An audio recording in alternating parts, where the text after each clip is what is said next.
This is the story of $2 billion gambles colliding on the same Formula One grid, and only one of them can come out on top.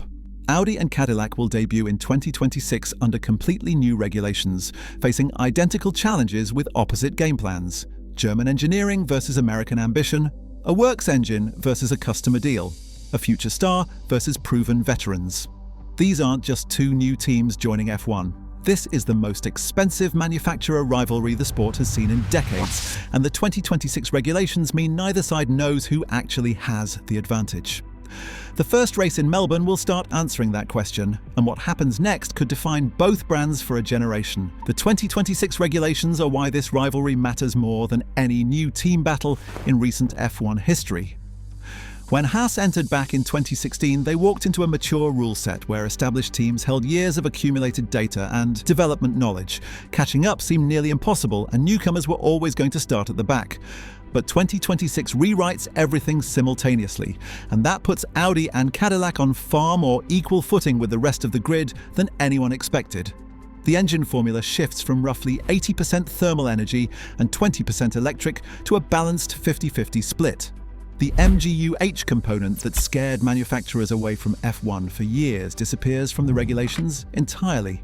Active aerodynamics replace the DRS system. Car weights drop by 30 kilograms. F1's own CEO, Stefano Domenicali, has acknowledged that the form book will be ripped up and the pecking order thrown into chaos. For Audi and Cadillac, that chaos represents opportunity, and both teams positioned themselves to exploit it in completely different ways.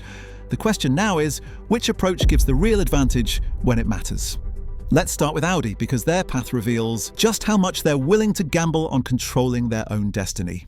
Audi didn't simply join Formula One as a new participant. They absorbed an entire existing operation through one of the largest acquisitions in recent motorsport history. August of 2022 brought the announcement of their entry. October confirmed Sauber as their strategic partner, and by January of 2025, the German manufacturer owned 100% of the Swiss racing team, $600 million.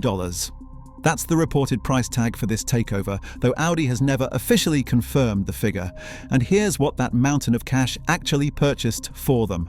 The Sauber headquarters in Hinwil, Switzerland came with the deal, along with an existing workforce that already understood how to design and build competitive F1 machinery. They avoided paying the anti-dilution fee that new entries must cover, which saved them hundreds of millions more. But the real advantage was time itself. While Cadillac spent months fighting for approval and wondering if they'd ever get a grid slot, Audi's engineers in Newburgh, Germany were already developing their power unit for 2026. December 19th of 2025 marked a major milestone when they completed the first fire-up of that engine installed in their new chassis, and team boss Mattia Binotto described the moment as a new beginning, representing years of collective effort. The personnel decisions tell you everything about how seriously Audi takes this fight. Binotto arrived from Ferrari, where he served as team principal during a complicated period. Jonathan Wheatley brought 18 years of experience from Red Bull's sporting director role. James Key crossed over from McLaren to lead the technical department. These aren't random hires from the available talent pool. They're people who understand exactly how championship-winning operations function at every level. But here's where Audi made their boldest move, because the driver lineup looks nothing like a team playing it safe. Nico Hülkenberg brings around 250 race starts and finally earned his first podium finish in 2025 at the British Grand Prix. Starting from 19th on the grid and finishing third required the kind of racecraft that only comes from experience, and he managed it at 37 years old after 239 attempts. Gabriel Bortoleto represents the complete opposite end of the spectrum. 20 years old, fresh from winning the Formula 3 championship in 2023 as a rookie, then capturing Formula 2 in 2024 while competing in that series for the first time as well. Only 6 drivers in the entire history of junior open-wheel racing have accomplished that back-to-back feat. Audi paired a veteran who knows the current grid with a potential generational talent who could become their long-term weapon. That combination gives them options that Cadillac simply doesn't have. Audi's chairman Gernot Dollner has been transparent about the timeline. The target is fighting for the World Championship by 2030, which means they're building towards sustained dominance rather than chasing early results. Now let's examine Cadillac, because they're betting everything on a completely opposite theory of how to win this war. Cadillac had to fight just to secure the right to compete, and that struggle shaped every decision they've made since. October of 2023 brought FIA approval for their original bid alongside Andretti, and notably they were the only applicant that met all the evaluation criteria. None of that mattered when Formula One management rejected them anyway in January of 2024. The rejection statement landed hard in the motorsport world. F1 argued that the team would not provide value to the championship, suggesting that the sport would bring more benefit to the Andretti brand than Andretti would bring to F1.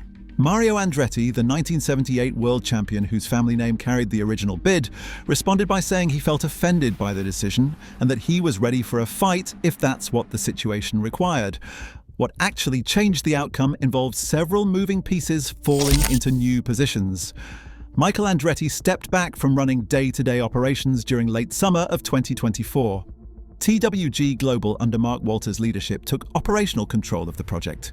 The entire entry rebranded around General Motors and Cadillac as a factory-backed manufacturer commitment rather than an independent racing team. And here's the number that unlocked everything: $450 million in anti-dilution fees, more than double the standard $200 million that new entries typically pay. March 7th of 2025 brought final approval, but by that point Cadillac had already been spending over $20 million every single month building a team without any guarantee they'd ever turn a wheel in competition. Team principal Graham Loudon explained the calculated risk behind that spending by noting that anyone serious about Formula One has to start building the team before approval comes through, accepting the financial danger that creates. Cadillac starts from an empty foundation with no inherited infrastructure and no power unit of their own design.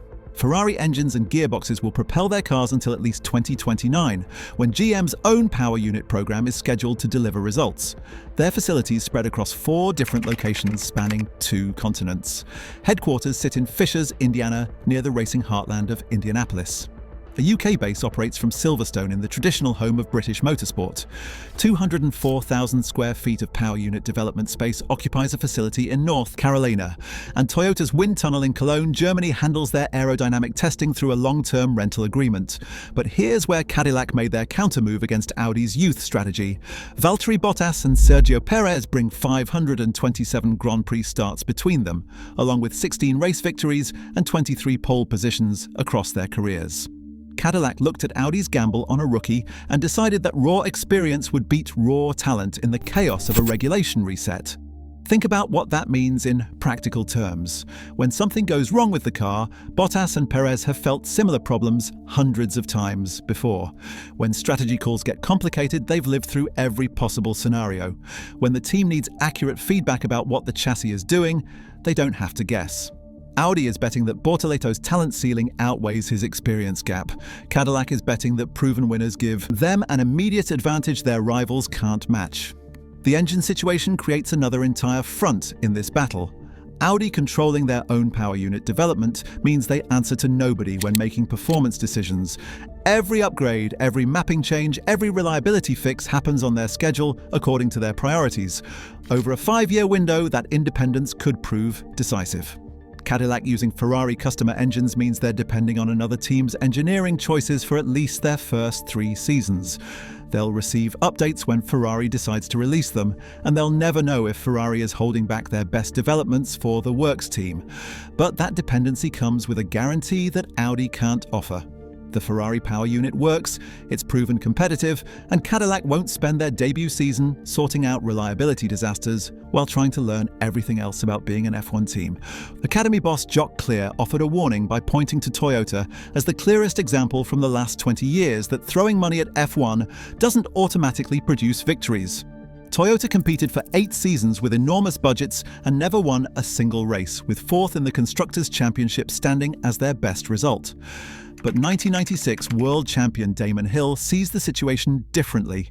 He described 2026 as a season where all bets are off, comparing the potential for surprises to Jenson Button's unlikely championship with Brawn GP in 2009. Christian Horner at Red Bull has been watching this rivalry develop with obvious interest. He now describes the potential Ford versus GM battle as potentially iconic for the sport, referencing Red Bull's own partnership with Ford that will debut in 2026. American versus German manufacturer rivalries are entering Formula One at exactly exactly the moment when the regulations make upsets possible. So who actually has the edge when the lights go out in Melbourne? Audi holds advantages in infrastructure, development time, and engine independence. Their head start means more simulator hours, more wind tunnel runs, and more refinement of their package before the first race. Bortoleto gives them upside that Cadillac's experienced lineup simply cannot match. Cadillac holds advantages in driver knowledge, power unit reliability, and institutional wisdom, borrowed from Ferrari's decades of competition. Bottas and Perez know how to extract performance from difficult cars, and that skill matters enormously when everyone is still learning the new regulations.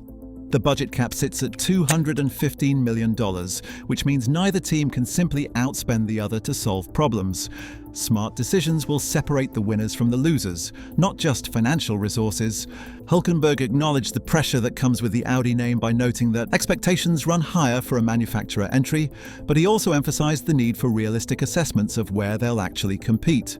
Bottas took a more aggressive stance by suggesting that Cadillac might deliver a surprise that catches people off guard.